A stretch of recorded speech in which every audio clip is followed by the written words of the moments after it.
RH negative என்பது human blood group இல் ஒன்றாகும். இரத்த சிவப்பு அணுக்களின் மேற்பரப்பில் RH ஆன்டிஜன் இல்லாதவர்களை RH நெகட்டிவ் என குறிப்பிடுகிறோம். RH ஆன்டிஜன் இருப்பவர்கள் RH பாசிட்டிவ் ஆவர்.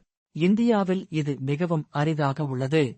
RH நெகட்டிவ் நபருக்கு RH பாசிட்டிவ் இரத்தம் கொடுக்கப்பட்டால் உடலில் எதிர்வினை ஏற்பட்டு ஆன்டிபாடிஸ் உருவாகும். இதனால் அடுத்த முறை RH பாசிட்டிவ் இரத்தம் செலுத்தும் போது கடுமையான இரத்த மாற்று எதிர்வினை டிரான்ஸ்ஃபியூஷன் ரியாக்ஷன் ஏற்படும் அபாயம் உள்ளது.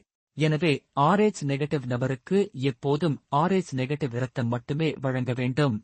RH நெகட்டிவ் தாய்க்கு RH பாசிட்டிவ் குழந்தை இருந்தால் தாயின் உடலில் ஆன்டிபாடிஸ் உருவாகலாம்.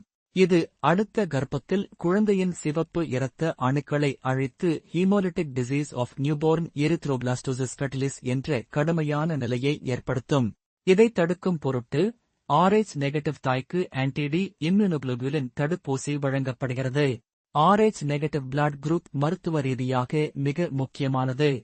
இரத்த மாற்று மற்றும் கர்ப்பகால பராமரிப்பில் மிகுந்த கவனம் தேவை. சரியான பரிசோதனையும் முன்னெச்சரிக்கையும் உயிர்காக்கும் முக்கியமான நடவடிக்கைகள் ஆகும்.